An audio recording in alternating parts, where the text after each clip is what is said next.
สบายดีพี่น้องที่เคารพมื้อนี้ไลฟ์สไตล์ Channel จะพาพี่น้องไปเบิ่งขัวคำน้ำเงิมที่เขตบ้านเพียงหลวงเมืองปุกูดแขวงเสียงขวาง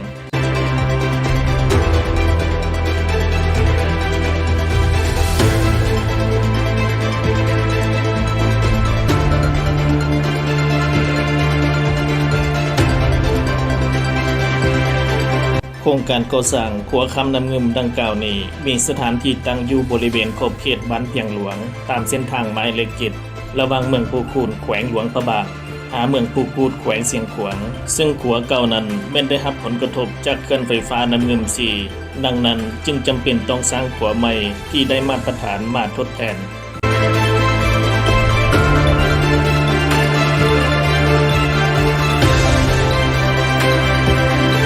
วันที่24มีนา2021ที่ผ่านมานี้สำนักข่าวเศรษฐกิจการค้าได้รายงานว่า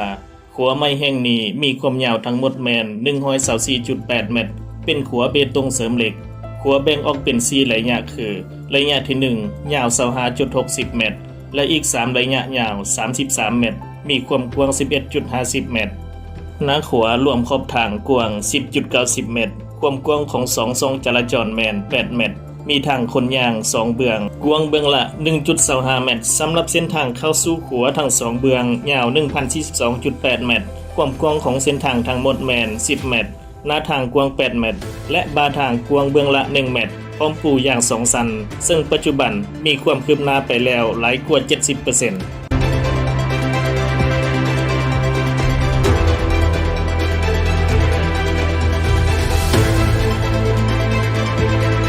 ขัวคำน้ำเงิมแห่งนี้ได้ริเริ่มการก่อสร้างมาตั้งแต่เดือนพฤศจิกายนปี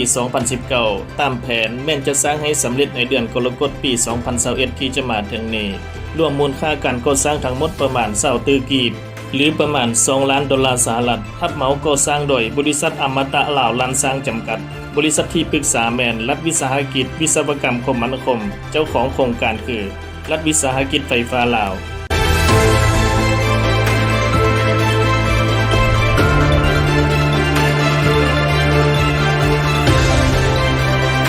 ท่านละมนโภคาเพชรหัวหน้าทีมวิศวกรที่ปรึกษาโครงการได้ให้สัมภาษณ์ว่า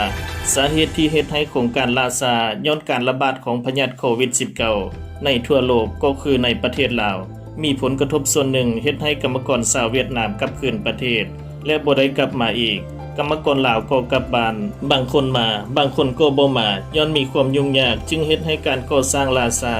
และอีกอย่างการยกคานขัวแม้นมีความยุ่งยากหลายเพราะคันขัวมีน้ำหนักหลายตนดังนั้นจึงจัดหารถที่ได้มาตรฐานมายกใส่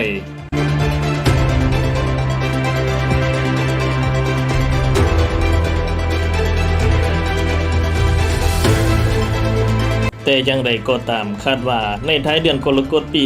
2021ขัวดังกล่าวนี้ก็จะสามารถเปิดนำใช้อย่างเป็นทางการซึ่งจะสร้างความสะดวกในการเดินทางไปมาหาสู่กันของพี่น้องประชาชนพร้อมเดียวกันนี้ขัวแห่งนี้ก็จะกลายเป็นจุดชมทิวทัศน์อีกแห่งหนึ่งของแขวงเสียงขวางอีกด้วย